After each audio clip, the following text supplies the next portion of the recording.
Well, good morning, everyone. This is John Craig, and I'm so glad that you all are joining us today on this edition of Let Us Reason Together. It is the second day of the week. It is January 25th of the year 2021, and it is the 12th day of the 10th month in the Hebrew year 5781, which is also known as the month of Shavat. So we welcome you today. And what are we doing here? It's based off of Isaiah 118. Come now and let us reason together. Says Yahweh, though your sins are scarlet, they will be as white as wool. For they, though they are red like crimson, they will be like wool. I totally messed up that verse today.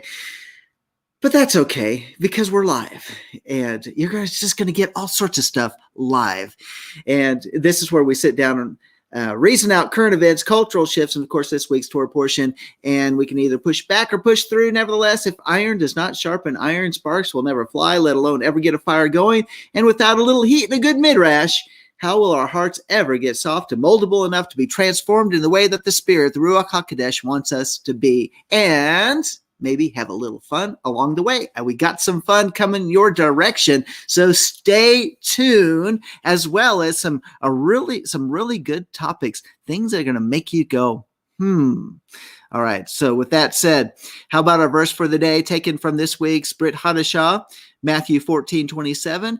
But immediately Yeshua spoke to them, saying, "Take courage, it is I, do not be afraid." So isn't that a great verse that we should all hang on during the day and the hour that we're living on and living in? So with that said, I want to bring in our special co-hosts today. So first off, I want to welcome back, here's a big drum roll, Daryl Weinberg. Hey, Daryl. Howdy do. It's so good to have you back here on Let Us Reason Together, the Monday edition. Good to be here. And how's things up in your neck of the woods in Canada with all the fun Justin Trudeau protocols?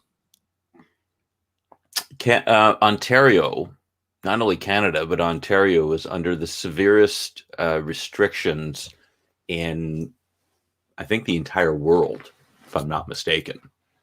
The premier a couple of weeks ago said, if you don't have to go out, don't go out. I mean, it's not a law. We're not officially under lockdown per se. Yeah. But you can't get into a store without a mask. None of them are allowing you without a mask anymore. Wow. And people are deathly afraid of going out. But isn't it just coincidental now that the WHO has said, when it comes to the PCR testing, we're going to be reducing the number of cycles so that we don't get as many false positives, just as Biden got elected. It's quite fascinating. So. Yeah. I wonder how those things really work together, as well as how the blue states all of a sudden are starting to open up for business now that miraculously, it must have been Trump that was contagious. Don't even. Well, he definitely was. I mean, look at how many people had TDS for 4 years. I mean, what do you for our listeners? Trump derangement syndrome. Trump derangement syndrome. There you go. That truly was a pandemic. Right. Well, hey, I want to bring on Mark David Smith, which is he's going by the name of Praying for the Handbasket. There we go. The Handbasket is back with us. Good morning, Mark. Good morning. Well, they say that America's going to hell in a handbasket. So if I'm going to pray, let's pray for that handbasket, that poor stinking handbasket, man. Yeah, absolutely. Well, hey, and then I want to bring on my beautiful bride, Miss Sandi Craig. Good morning. Come on in. Come on down. I already accidentally left myself in the picture when the show started. I was like, whoops, I'm not supposed to be here. So y'all, what do you think? What do you think of my hat? What are you asking? Yeah, I was checking that out. I don't know what 2A means. 2A? Well, maybe people should tune into the Constitution show. Oh, maybe they should. That's right. Will they find out then what 2A means? I think they might at some point in time. If the host has no idea, yeah, probably they will find out. And if you want to just research it, it says 1791. That goes way back. That's a few years. Yeah, that's a few years back from you, Sandy. That's 1791. It's just a few years after they had the Constitutional Convention and came up with our Constitution, which was 1787. Yeah. So, I mean, that's just like 4 years later. Yep, that's right. So what does 2A mean, man? Seriously. 2A, Second Amendment. Oh, the Second Amendment. Oh, gosh, Right? they were called that. How Yeah. cool. Yeah, so without a 2A, we don't have a 1A. Well, how about that? That's right. Yeah, okay. Yeah. They work together. Well, I don't get it. How come Rabbi Daryl doesn't have a hat on? All the men on this show have to wear hats. So, Well, because His hair's perfect. Daryl's got. That's right. Daryl has a covering on his head. Hey, okay. All right. Sandy had to bring that up. Yeah, okay. All right, thanks. I walked into it, didn't I? I just yeah, okay. Just saying. Hey, so guys, and lady, and those that are in the chat room, I want to I say, use guys when I say guys, I sort of use it as like you all. Yeah, it's not a male female thing. It's just everybody who's there anyway. Well, with the Biden administration, we can't use genders. It's they or them. You them or they or thou. There are places you can get prosecuted for using the wrong pronoun. I don't speak that language, so I'm just saying. But we got Burl online with us there in the chat room, and Bob. Bob. That's good to see you guys. And a few others that we don't know. Yeah, so if you're watching right now, just give us a shout out and say hey. And if you like the show, I want to just say hey. If you see that little thumbs up button, give us a thumbs up. We'd certainly appreciate those. And all right, guys. There's Terry. Oh, our Terry. Okay, I have to say hi to Terry. She has been part of our congregation for a long time, and she had to move away. So she doesn't live with us. I'm very sad. I'm very sad. So hello, Terry. Hello, Mike. And we love you. Okay, y'all ready to untwist your brain for just a few minutes? Si, senor. All right. So I had to go back to my headlines from around the world and some things that were actually printed in papers, and here we go. So just let your brain just relax for just a second, okay? All right, so here's the first headline. This is a real headline. It's from the Omaha World Herald, and it says, Omaha dad finds pot brownies, eats 4 of them, says mean things to cat.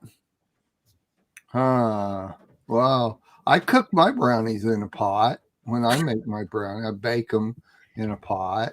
So I don't get what the odd thing about it is. Well, maybe it's the eating 4 of them. Oh, okay. 4 of them. Okay. Yeah. But in actuality, I really think it's about the ingredients.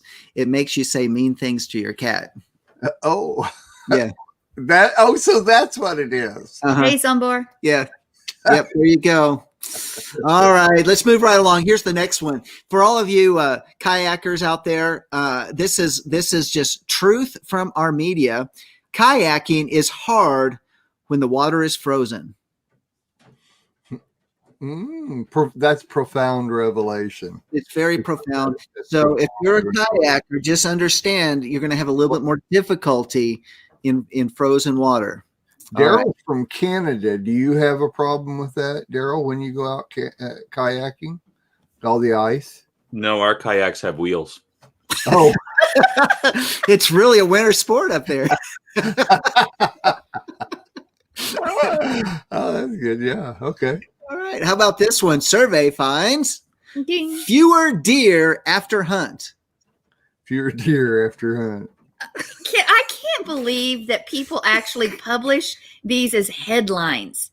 I mean, come on, folks. Yeah. Yeah, I can't read it says it's from the Denver Journal or something. Well, there's your reason right there. Wasn't Denver like the first state to legalize pot? Yeah. Yeah. It's amazing the insight you get after you've had a couple of slips.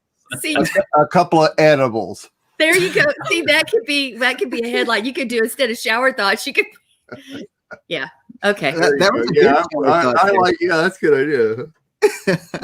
All right. By the way, I do want to throw in a plug that Mark cut out last week's special headlines and shower thoughts, and you can go back and see it here on Lamb Radio or Lamb Network. So, It was a How about- special event? It was a special event. Yeah. that's right. How about this one? Fish on drugs more likely to drop out of school, study says. They did a study. What did they do? Did they just like pull They were watching the schools of fish as they floated pull- by. Oh, pull that the- one's on pull drugs. a fish out, give it a shot? No, the art. Did is they found? Yeah, they had to give the fish drugs. Or maybe right? they ate some brownies. No, you guys are all off. The article's about Maynard fish, and when Maynard fish got caught, doing drugs, and then he dropped out of. See, now you're reading the article, aren't you? Actually, I just have a clip of the headline here. Sandy knows me better than that. So, yeah. But there's a serious side to this. This is a caption that's underneath the photo. It says, "Water tainted by traces of discarded drugs could upset the delicate dynamics of the marine environment," scientists say. Could be. That brings, but I just thought it was fish on drugs. I'm like, are they giving them a joint? But how would that work? I don't They know. seem to have a theme going this morning. Maybe a You pipe. do have a theme. What's going on here? Well, this one's outside the theme, and it says that this is from the Northwest, and it says scientists to kill ducks to see why they're dying. Oh. Yeah. Scientists to kill ducks to see why they're dying. And one last one, and I'm just saying, okay, just let your brain just relax one more time. And this is, I don't even know the name of this newspaper, but it says, I ran naked into a cactus. Ow. I ran. They don't use the word backwards anywhere in that title, right? No. Because I ran naked backwards into, because then I have a little bit. No, I'm sorry. No. No, it's not like you're on a bicycle where you may lose control. Like Sandy had a cactus event. I did. I was trying to mountain bike. Well, here in Palo Duro Canyon, and not trying, I was, but there was this sandy part before you went up this little hill thing. Yeah. And John went phoom, and Jonathan went phoom, and I didn't have enough momentum. I went ooh, And then got stuck in the sand and backwards. my back end landed right on that cactus, and it was painful. Well, I mean, it's livable, but was We were pulling little needles. we really We were pulling needles out of her backside for days. Oh.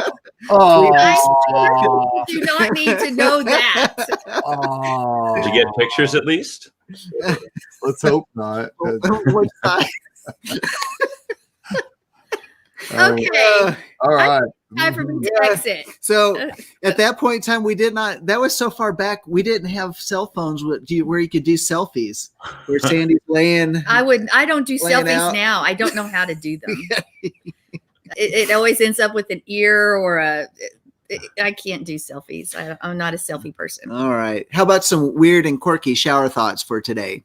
So deep thoughts that make you say, You sure these aren't edible thoughts? The thoughts after eating edibles?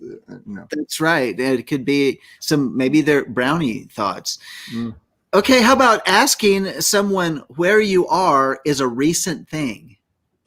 Before we had mobile phones, the only way we could talk to people is if we knew where they were. Think about that. Mhm. Yeah, I get now phone Google calls. knows where you are all the time. Well, That's right. Now Google knows where you are all the time. yes. Right. Well, There- yeah, Sandy calls me all the time. Where are you at? Are you familiar with the app called 360? No. Really? Yeah. Our whole family has 360. It's the app, and it literally tells you, you can see exactly the pinpoint of where a person's phone is. So if my daughter is driving around Oklahoma somewhere, you can even tell what part of Walmart they're in. Oh, That's pretty scary. Yeah, wow. it's pretty scary. But we have the app. I mean, we don't really use it, but if there's, for instance, if Donna goes to get groceries or something, and I remember something she needs to get at Publix, I want to know, okay, are you at Publix right now? And I can look on the app and see it. I mean, I've done that one time, but that's just the only thing that comes to my head. Yeah. I mean, there's really no reason for it, and I mean, but unless. Anyway, we all have it. Yeah. Yeah. There you go. So it's like spending too much time in the ice cream section. I see. For spandex. Right. Okay. How about this one? If you would mount garage trucks with cameras, talking about 360, if you would mount garbage trucks with cameras, you could weekly update Google Maps Street View. Except in our neighborhood, it would be the alleys. Okay. How Wow. about this one? For most of human history, vehicles had automatic collision avoidance and could even take you home when you were sleeping or drunk. Then we got rid of the horse. Think about that one, yeah? How about this next one? Using your old laptop to research buying a new one is like asking it to dig its own grave. There you go. And That's a little too AI for me, I think. one last one. And this is most teenagers pull their phones out of their pockets to check the time. We are reverting to the era of pocket watches. That's good. Yeah, that's All good. right. So there you go. That's where we are with the shower thoughts. I hope your brain is just a little untwisted, and watch out for the Kraken. Not a Kraken. That was not a Kraken. Isn't it the boats get attacked by the Kraken? All right. Hey, Mark, I wanted to give you just a moment here to talk about. Oh, Now no. there's the Kraken. There's the Kraken. Look out. Okay. All right. Copyright. All right. There you go. All right. That's a good transition into our next, just an announcement about tonight's show. Sí, señor. Es muy gudo. Couple of questions for everybody. Let's just see if anybody can actually answer these. And if you can or can't, they will be covered on Contemplating the Constitution, which comes on at 7 p.m. Eastern here tonight. I have moved it from Wednesday to Monday night, which is cool because I can talk about it here. A couple of questions. First off, the first question is, did Biden and Harris state the correct oath of office according to the Constitution? Can anybody answer me that? Do you know when they recited it back after, when the inauguration, did they actually do the right one? You mean after Harris puts her hand on her satchel, which was between her hand and the Bible? She didn't. We looked it up. She had two Bibles and her hand was on top of both Bibles. That was a news story, but we went and looked, and her hand was on the top of two Bibles. I saw a picture where it was on the top of a purse. Had to have been superimposed because we watched the actual inauguration. It's kind of like the Bernie Sanders thing that's been going around, which I have only been told about and saw one of the pictures. But yes, actually, it's interesting because you would think that the president should have to say that he will defend the Constitution of the United States against all enemies, foreign and domestic, all of that kind of stuff, you'd think, but he actually does not have to say all of that. As a matter of fact, his is very short. All he has to do is say it will, to the best of his ability, preserve, protect, and defend the Constitution. Whereas the vice president does have to say that she will defend the Constitution against all enemies, foreign and domestic, blah, blah, blah, the real long one, which most of us think is the other way around. And the oath of office for the president is actually in the Constitution, word for word, in Article 2, Section 1, Clause 8, which brings me to another question. When Obama took his oath of office, did he say it based on the Constitution or not?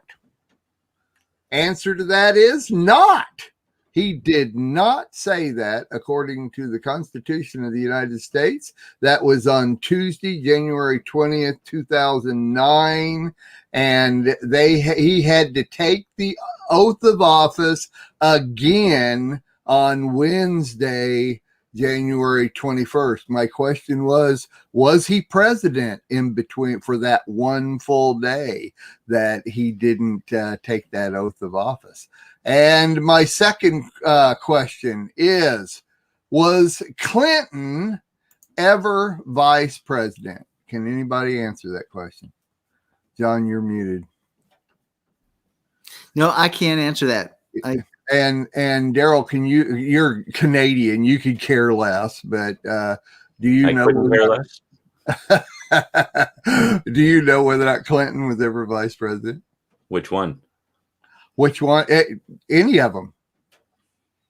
I don't. Now, so. Hillary never held an executive office. So who knows what went on behind the scenes? Okay, I'm going to answer. Billy Boy. Actually, yes.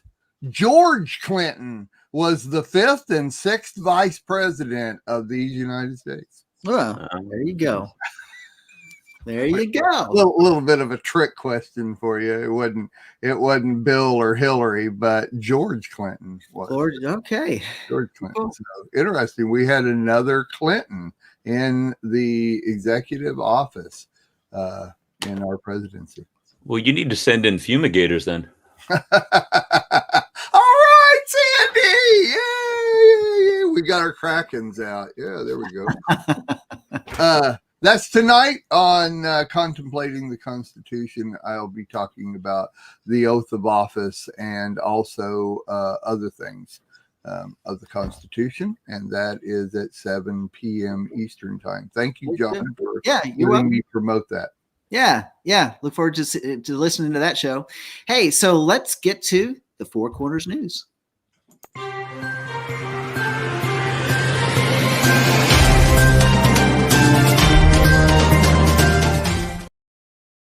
All right. So for many people out there may have heard the interview of Katie Couric, where she was talking to people and giving and opining on a certain topic having to do with this article that I have for you today, which is going to bring up our discussion. This is from the World Net Daily, and the headline reads, and this isn't not a funny headline. This is actually pretty serious.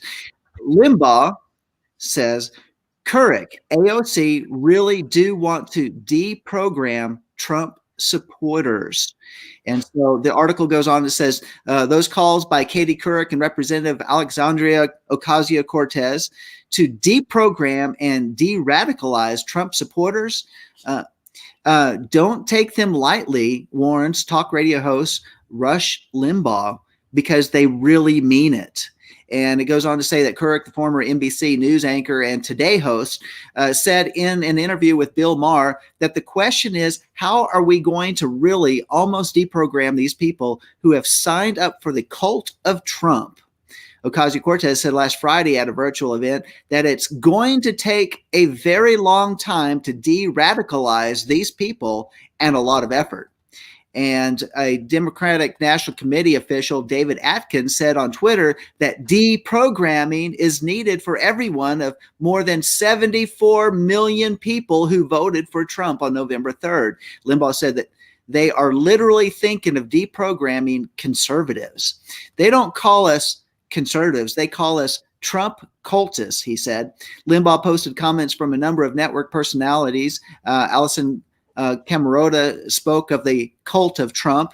Steve Hassan described Americans recruited by an authoritarian political cult. Mustafa Tamiz said a Trump cult that wants to believe whatever the dear leader says. Jeremy Bash said this was a long, deliberate effort by political leaders led by Donald Trump to brainwash to create a cult. Listen to those talking points. Limbaugh noted that until now, Americans had successfully handled the political divide for generations. There was a notion that we're Americans, that being American meant something. That's gone. Now, 35-40% of the country believes American is a dirty word, and that the American founding was illegitimate, that we are an illegitimate superpower because our founding was illegitimate and because our economic system, capitalism, is immoral and unjust, he said. So, I mean, folks, you don't have to look any further than Make America Great Again is controversial. Make America Great Again really ticks some people off.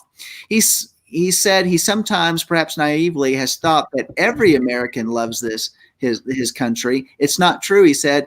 If any deprogramming is needed, he said, it should be for those who, through the American public education system, have been taught to hate this country.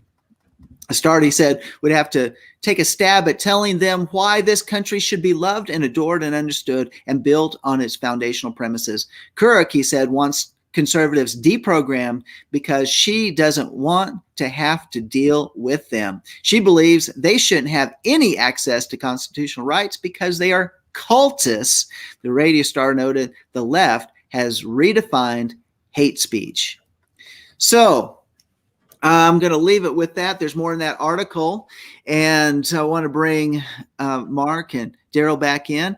And Sandi, if she can come back in.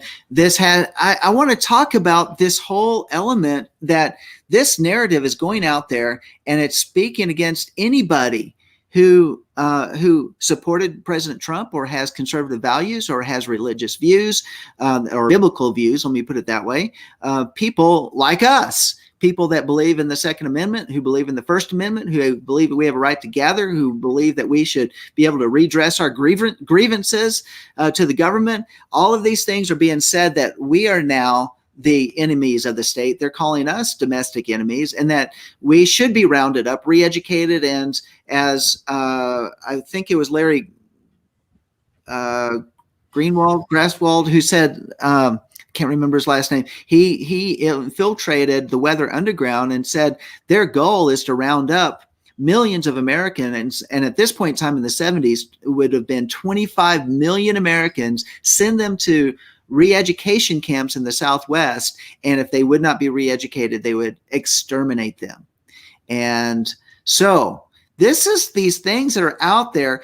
Several years ago, I think it was back in 2016, 2015, somewhere along there, that Hillary Clinton came out and said that they should have adult camps, fun camps for adults, where American citizens can be rounded up and sent to be re-educated. That's where some of this stuff first started coming out in the air. Now that President Trump is out of office, now they're saying literally a coup d'etat has actually taken place. This was a coup before the American people, but we're facing this this situation has become mainstream. It's mainstream media is now promoting the fact that we should not have a voice, and that our thinking is all messed up and it's wrong. So, Daryl, from the perspective of the Canadians, from your perspective, as you see these things happening here, you guys are like several years ahead of us. What you're seeing in Canada, America is quickly trying to accelerate to catch up with. What are your thoughts about this type of thinking that's out there and it's being propagated? Well, as a believer, you're watching. There was a conversation we had, my wife had with one of the guys who was in our fellowship. And his attitude is, well, you can't get in the way of the book of Revelation unfolding. And so he takes a very passive approach to the gospel, and something that we're obviously going to be working on him with. But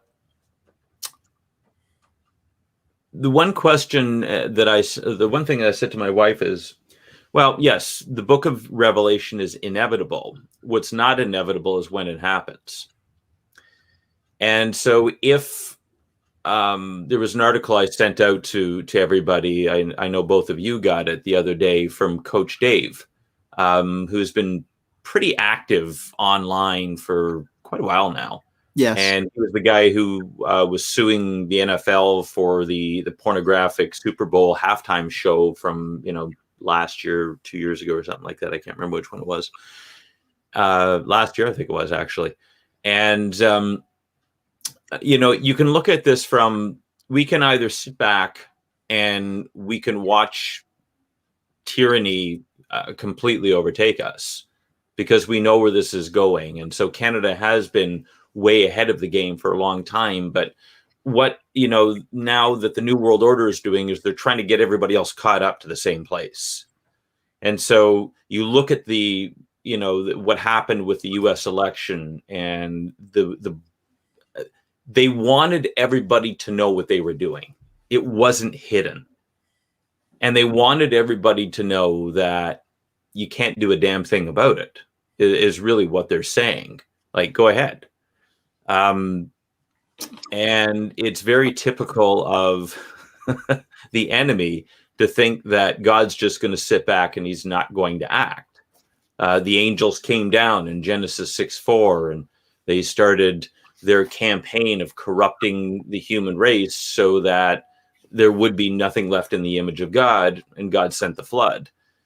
Nimrod, not too far removed from this whole event, decides that he's going to build a tower high enough where God can't, drown people out again if he is going to punish everybody. And God comes down and confuses everybody's language so they can't talk. So the enemy always thinks he's got God figured out.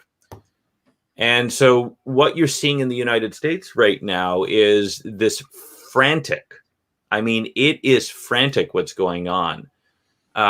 Everybody losing their minds, trying to impeach Donald Trump a second time. How come? He's out. But they know that there are things still in play that he can do that are going to thwart them.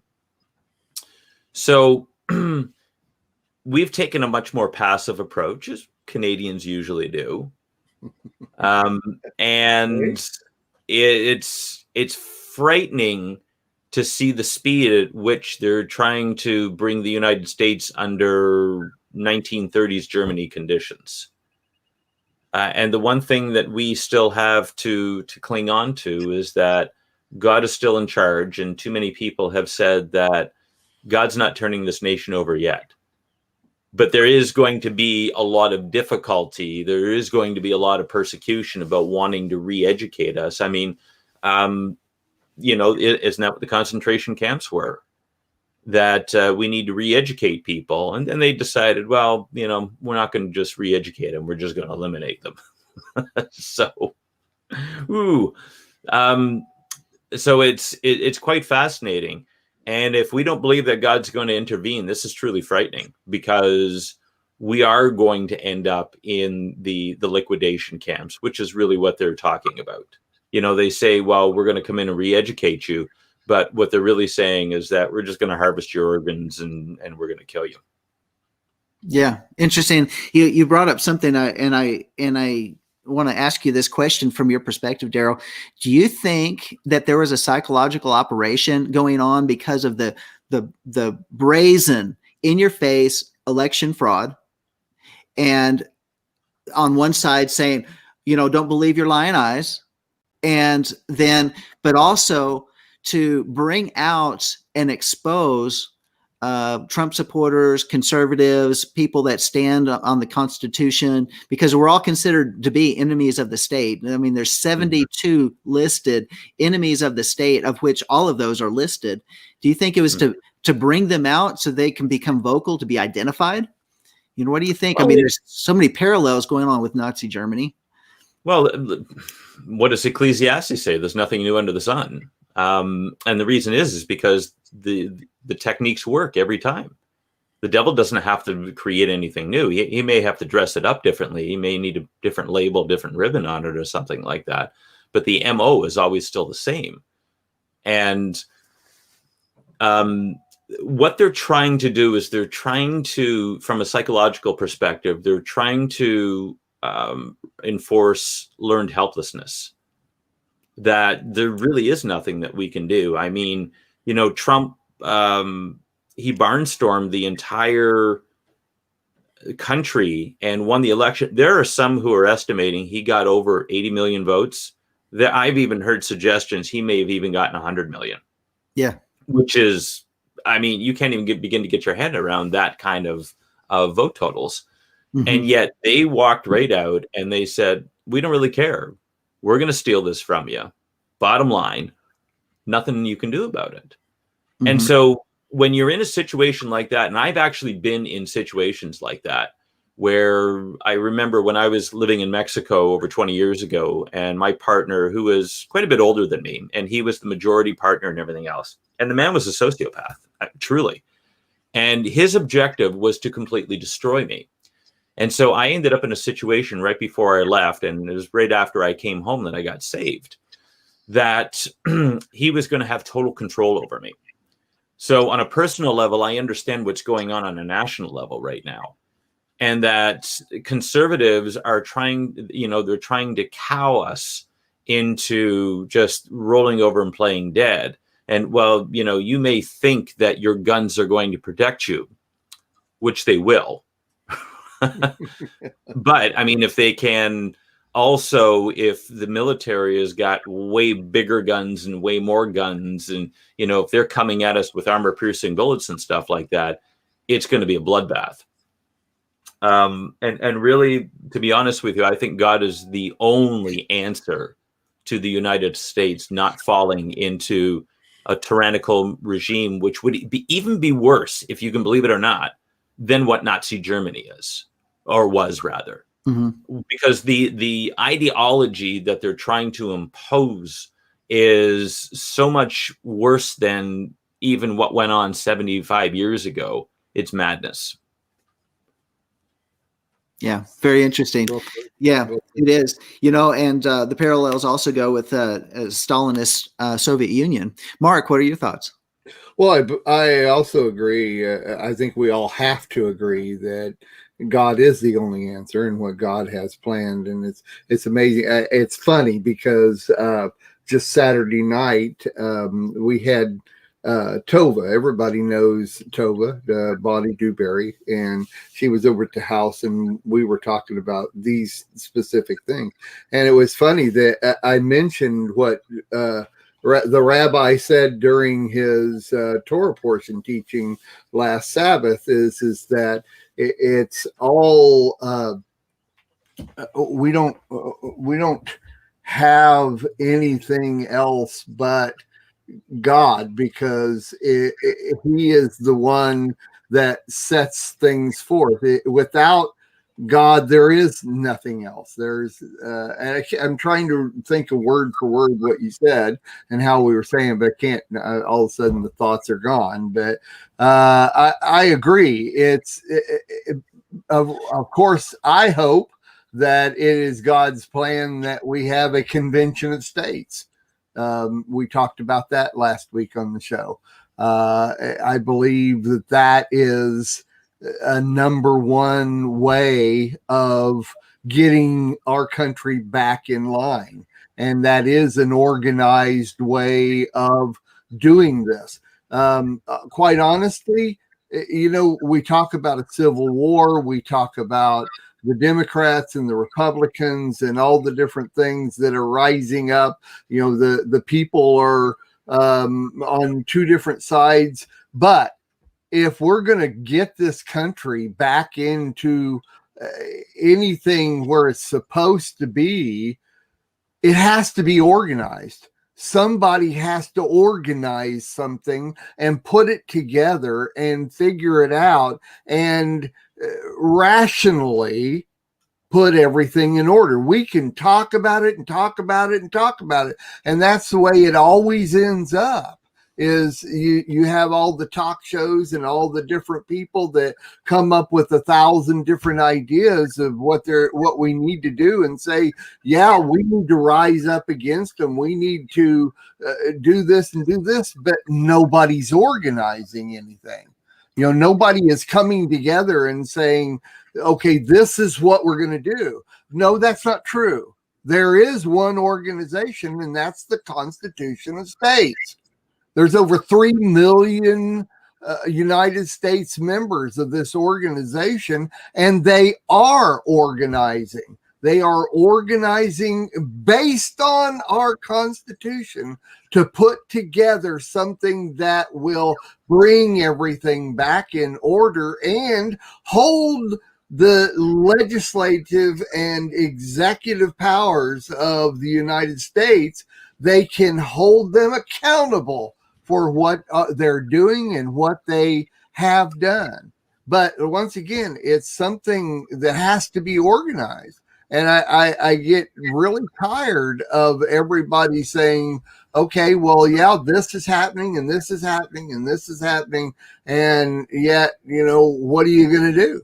And I think this is the one thing. And I pray, ever since I found out about the Convention of States, I pray the Lord is behind this, and this is what he's trying to pull together. Because I agree with Daryl. It without the Lord's initiative, without the Lord getting us together to do it, it's not going to happen. You mentioned the Klingons. Yeah, sure. Maybe we should bring the Klingons into this, Daryl. By the way, you said one of the last things you said in your report had to do with somebody said that the cultists have no rights according to the Constitution or something like that. I jotted this down. I don't know exactly what it was you said, but that's a misstatement and a half. Just because you're a cultist doesn't have anything to do with your rights. Katie Couric says she believes they shouldn't have any access to constitutional rights because they are cultists. See, that's just wrong. I think before we go on, because it's time to go to the next segment, but we've got to remember that they've already started the cycle. They say it enough and enough and enough, and the stupid of America and the United States and the world will believe it. That there, as John said, as you guys have said, there was only one radicalized side that we've seen over the last 4 years, and it was not the majority of the American people are pro-Trump. And I'm not talking the elite and those they start, but the majority, just as Daryl pointed out, 80 to 100 million votes, just votes. And there's some that didn't vote that's the majority of the American people were pro-Trump. But so within that, many hold that vestige of God or Jesus or Yeshua and are led that way. And that's why it's that same sort of evil mentality that has lashed out over God's people throughout time. And not only here, but in Canada and the rest of the world, let's get rid of those that wear the name of Yahweh So here's, I'm just going to wrap this up and then we're going to move to the Torah portion. And in this article, it says, Rush Limbaugh is saying how they redefined hate speech. So how do you define hate? Well, they're already off and running on that. If you're conservative and don't like Biden, you're hateful, he said. If you say the wrong thing about the presidential election of 2020, you could be categorized as a domestic terrorist. And if it becomes necessary to eliminate certain people from participating because they engage in hate speech, all you have to do is define hate speech as something that opposes the government, for example. That's how most totalitarian regimes do it. If you oppose the government, wow, you're dangerously close to trafficking in hate. But what are the leaders of those regimes called? Dictators, tyrants, despots. And that's what we have now in the United States, that's sitting in the United States. Convention of States. Yeah. We need a convention of states. We need somebody to rise up and organize. We do. But I think it's going to have to be underground, Mark. It can't be out in the open because the voice that brings out is going to want to destroy it and never let it happen. Yeah, cancel culture has taken, President Trump off all social media. It's removing his bank accounts, and it's doing that to we need to pray for other big voices like Laura Loomer was what had that happen to him. There was another, Joe Biggs just was canceled. Cancel culture got him, closed his bank accounts recently. And that was just like over just this last week. And so those are the big voices, and they are going after others that are out there. And so, yeah, we got to organize this thing. We got to be, and we've got to work fast. We have to work very quickly. And while we still have those rights. All right. I'm with you. By the way, we're now broadcasting through your YouTube channel. Yes. Nice. Very cool. Amen. Well, that's going to wrap it up for the Four Corners News. I appreciate everybody's input, and let's move on to the Torah portion.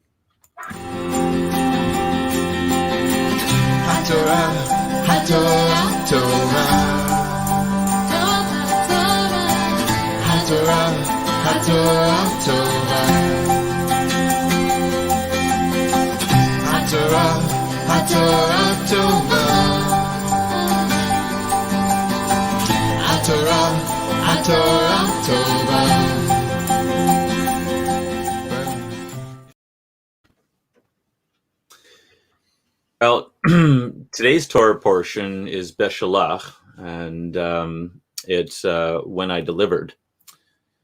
And right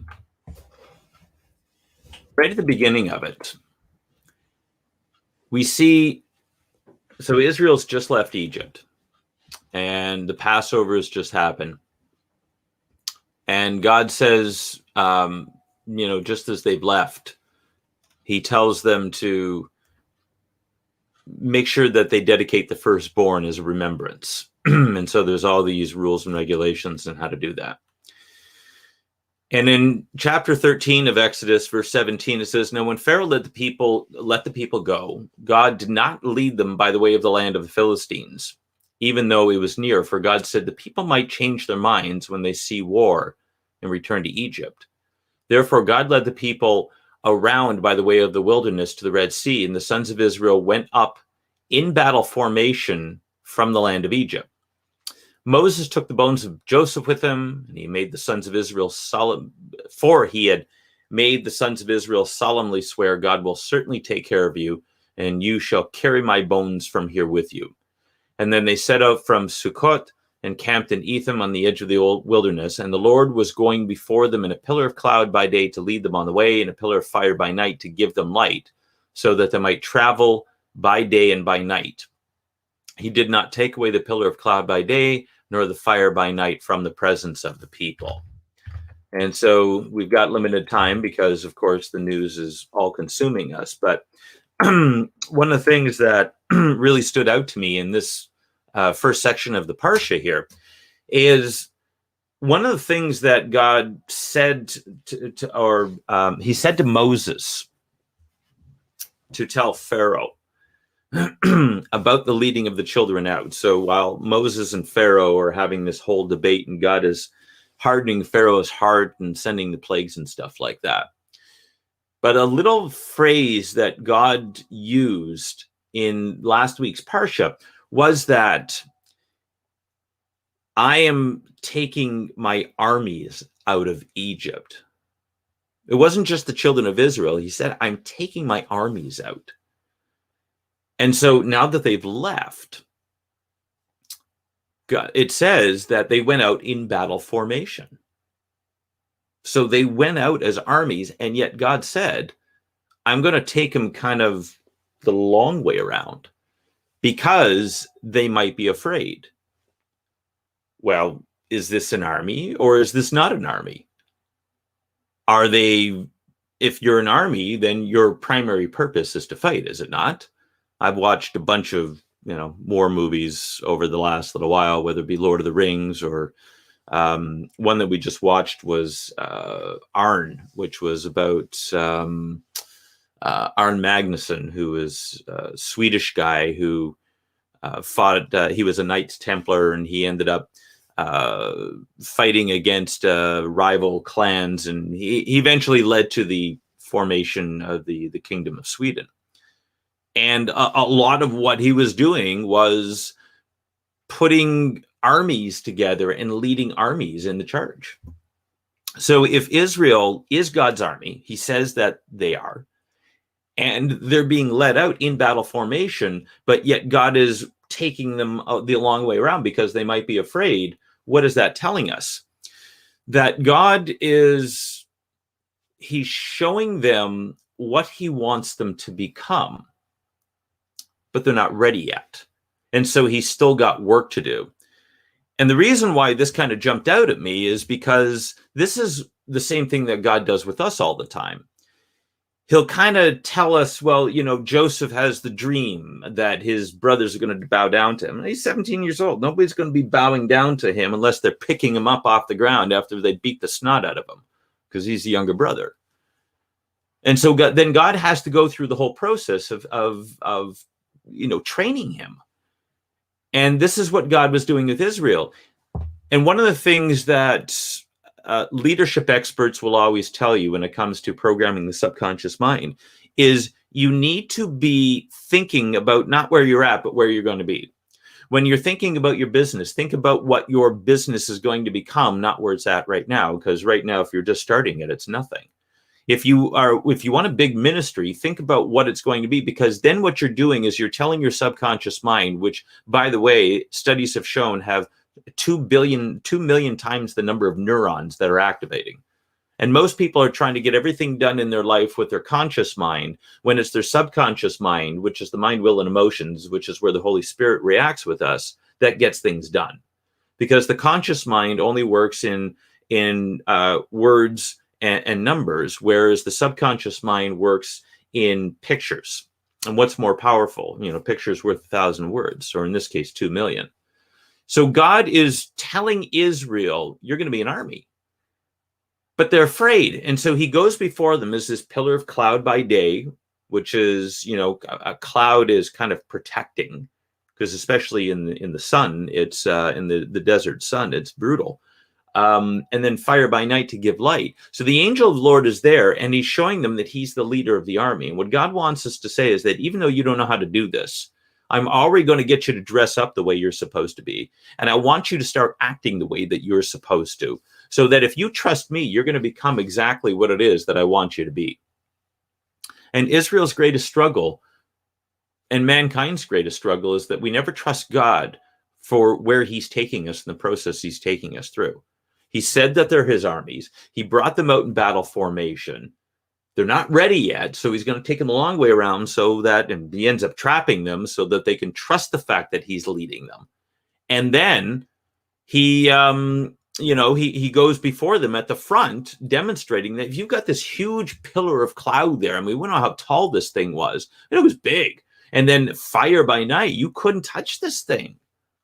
The angel of the Lord was right before them. God was actually at the front of the battle. And Israel still couldn't trust God because they were still too busy thinking about the fact that they were slaves for 400 years. And that, God had miraculously delivered them. But immediately after God delivers us, and this is the point that I want to make, immediately after God delivers you from your situation, he expects you to start thinking differently and acting differently.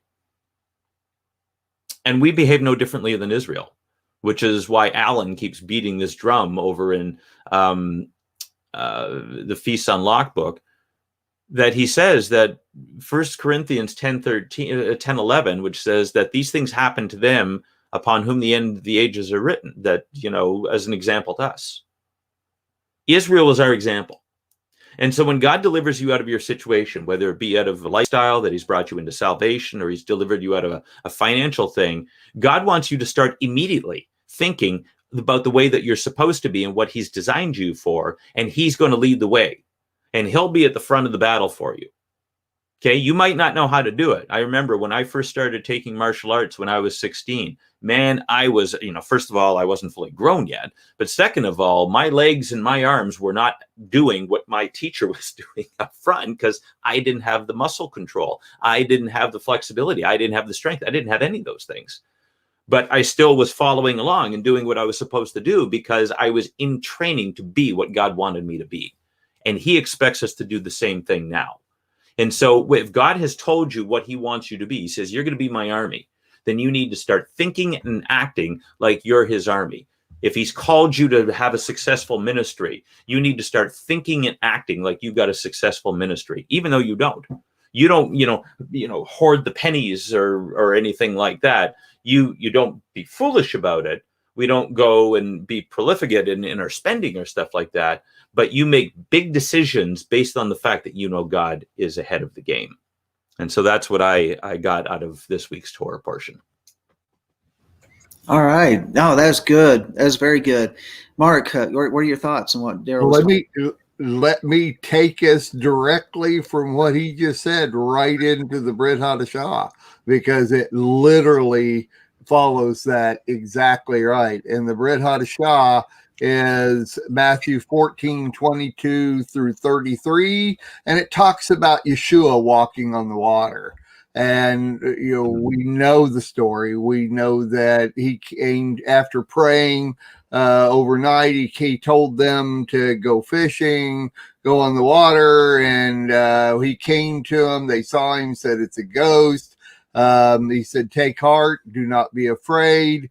He started walking across the water, and Kepha questioned him, and he said, come, Bo, come. So Peter got out of the boat and walked on the water and came to Yeshua. And when he saw the wind, he was afraid and began to sink. He cried out, Lord, save me. Yeshua immediately reached out his hand and took hold of him, saying, oh, you have little faith, why did you doubt? And when they got into the boat, the wind ceased, and those in the boat worshiped him, saying, truly you are the Son of God.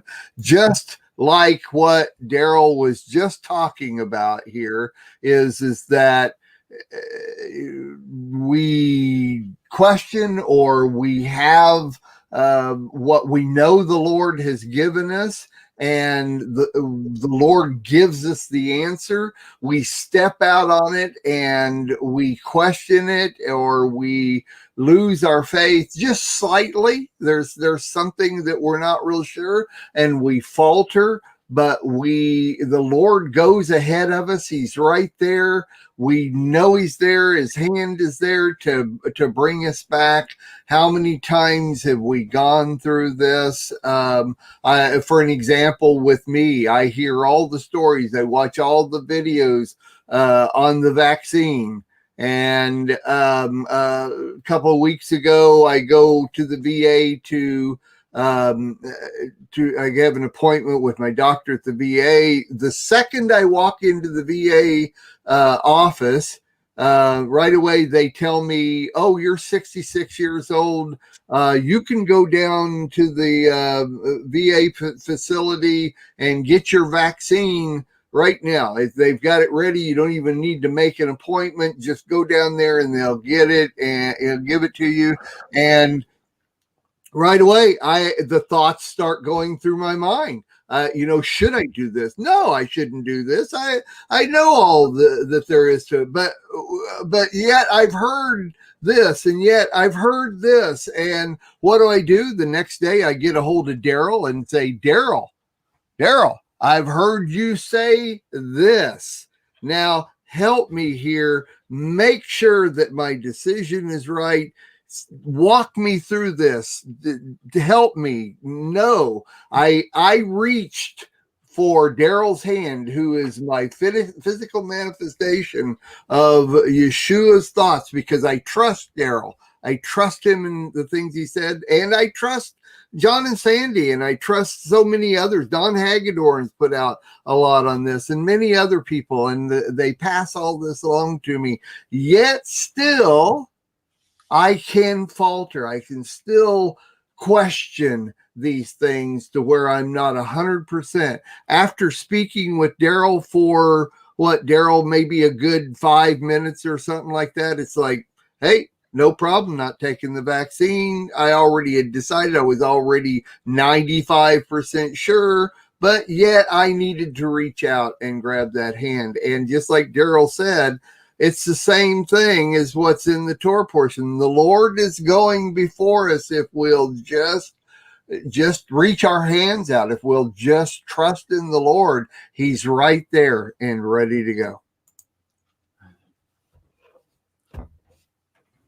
All right, that's good. Yeah, Sandy, what are your thoughts? Let's go to Daryl on that. He talked about Daryl. So. Okay, Daryl.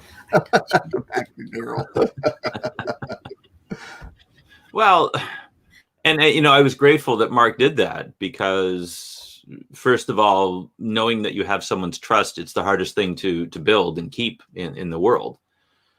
And the fact that we can be that for one another, we can be Yeshua's representatives and do what Yeshua has done for us, which is to be that pillar of cloud by day and fire by night. We need assurance. We need to know that we have the right information. And for those of us who have spent the time studying about whatever it is that someone has a question about, we need to make an educated decision. And unfortunately, what's happening in the world, and what incredibly frustrates me about so many people that I talk to, is they're not making educated decisions. They're listening to the lying stream media. And it's becoming more and more difficult now that the enemy is gaining control of the airwaves, which shouldn't be terribly surprising because he's the prince of the power of the air. That, where are we going to hear the truth? And the truth will always be available to us if we know where to go get it. And the truth is God, because he is truth.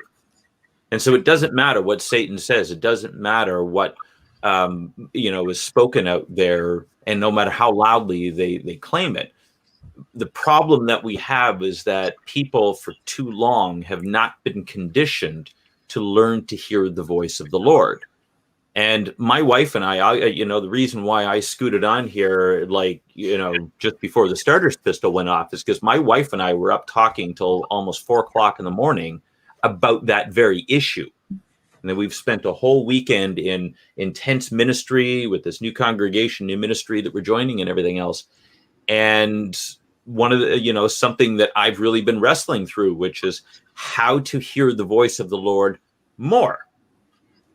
And you might say that, well, geez, you seem to hear it pretty well. No, I don't. There are things that I get really easily and really well from the Lord, but there are other areas where I really struggle with. And my whole issue was, how do I hear the voice of God so I know what the right answer is? And my wife she confirmed something that the Lord had just laid upon my heart this past weekend about how to do that. And so we were just kind of unpacking it and going through it all. And 4 o'clock rolls around. It's like, well, maybe we should get some sleep. Which is why I probably look like a raccoon this morning. But it doesn't matter what the enemy says. He'll always be there to say, take my hand. And, it goes back to Brother Love's Traveling Salvation show. I mean, that's what one of the things Neil Diamond talks about in that, is that take my hand, you can trust me. Mm-hmm. And so it's got to be that we can filter out the clamor and the shouting and the fact that cancel culture and everything else. It doesn't matter. Those who are his sheep will what? They'll hear his voice. They'll know his name. And we just got to be able to just say, it does matter. Now, what grieves me is that so many people are buying into what they're saying. But what does that tell you? They're not a sheep. And it doesn't matter whether they claim to be a believer or not. Now, fortunately with me, it's a lot of, my Jewish family and friends who aren't believers. And I see where they're going with this. And no matter how loud I'm saying, don't go, don't get the vaccine, it's not going to be good for you. But you can't change people's minds. Yeah. So we all got to stick together, and we all got to make sure that we're speaking truth in love to one another through all of this. Because that's the only... If I wasn't walking with the Lord, I had taken the vaccine that day. Oh, no doubt. And taken the vaccine that day. I thank God that I do at least can hear his voice enough to listen to you all. So. No matter what the constitutional states or anything else is going on, it's only hearing the voice of God that's going to do this. Right. Exactly. And I think we do have to walk in that discernment. We have to walk in the fullness of the Ruach, the Holy Spirit, so that we've got to practice his presence, and meaning we've got to practice getting into that place where we can hear, so that he doesn't have to scream, that if his whispers go left, go right, we do that. But I also want to go back to something else you said, Daryl.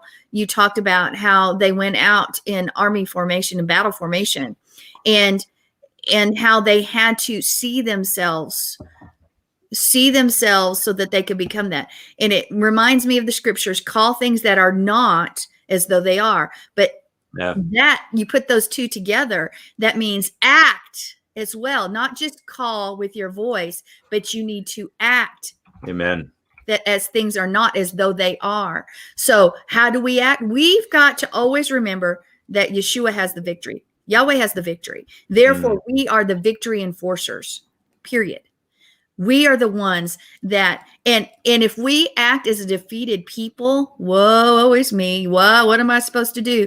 Then we've already lost. If we're calling things that are not as though they are, we need to act. We need to act upon it. And that even means the wherewithal of where our two nations stand. What comes out of our mouth about our nations? What comes out of our mouths? Are we calling things that are not as though they are? Are we acting upon them as though they are? Because we are the victors. We are the mighty army of Yahweh. We are his children. We win. And we need to remember that. We need to remember that and not walk around as a defeated people, but a victorious people.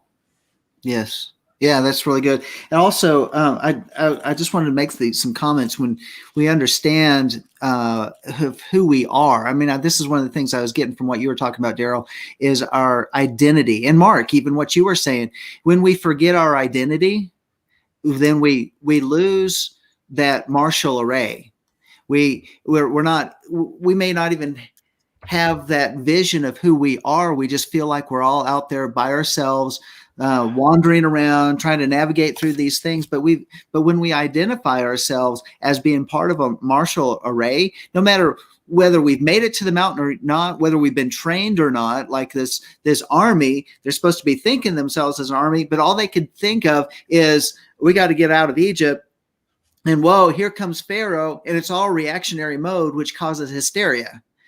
And so if we really think about this whole process, just for the fact that we saw this fake, I'll just say it, it's a fake inauguration because it was a fraudulent election and all that sort of stuff. But nevertheless, the way I look at it, the way things are happening are two different things. But here's the point, is that we can look at from one aspect. If we don't recognize our identity, we're going to grieve as if all things are lost. And there's a process in grieving where it's denial, there's anger, which eventually comes to that final point of acceptance. But if we recognize that we have a king and that we're citizens not of this world, that we are only visiting this planet, remembering Mark's former show, that there is a purpose of where we are in the timeline of things, then we'll recognize that we have positions that we must hold. And we must fulfill those things and not look at all the waves that are crashing around us. Don't feel that wind that feels like it's blowing so hard that we're going to lose our footing if we keep our eyes on Yeshua. in the midst of the storm. We will walk on that water. We will walk in those places that doesn't seem like there's any hope. When Pharaoh feels like he's encroaching and is about ready to overtake us, we've got to recognize that we belong to somebody else, that our identity is, and it just reminded me of a psalm that I was reading yesterday, Psalm 18. Let me see if I can pull it up. But we have a king that whose desire is to fully watch over and protect his flock, because he won't allow one of us to perish in the midst of all that. And Amen. I was thinking about this. It's Psalm 18, verse 16. It says, he sent from on high, he took me, he drew me out of many waters, he delivered me from my strong enemy and from those who hated me, for they were too mighty for me. They confronted me in the day of calamity, but Yahweh was my stay. And he brought me forth also in a broad place, and he rescued me because he delighted in me. We've got to recognize that Yahweh, we may mess up 1,000 times, 100,000 times. It doesn't change his feelings about us. It doesn't change the fact that he still delights in us. And he's like, oh, come on, let's just wipe this off. Let's get back on the solid rock, get on solid ground, and let's keep moving forward. But we've got to shema. We got to hear and listen, obey, because our king's got a strategy around all of these cultural changes and shifts that we're seeing, in spite of the political climate, in spite of the mainstream media narrative, in spite of all of those things. So very good. Very good. Yeah. All right. Well, cool. I like it a lot. We are right at the top of the hour. And so, wow, good discussion. Daryl, thank you for bringing the Torah portion. Mark, thank you for taking that and applying it straight into the Brit Hadashah. Comment, Sandy, what you said. What is a really good show today. Really appreciate that. And those that have been commenting there in the chat room, glad to see you all with us. We're glad to hear your comments and seeing what's going on. And we've certainly noticed those things. Well, you're going to have to stay tuned till next time when we get together. Or the Constitution Show. Constitution Show tonight. That's right. Your show tomorrow night, Walking in Spirit and Truth. Daryl will be on Comedian Show tomorrow morning, same time as this. Yeah. Yep. Will not be disappointed. And then Sabbath, Daryl's Torah study, Torah teaching on Sabbath at noon. So there you go. Very good. Well, on behalf of Let Us Reason Together, I want to say thank you, Daryl. Thank you, Mark. Thank you, Sandy. And until next time, shalom.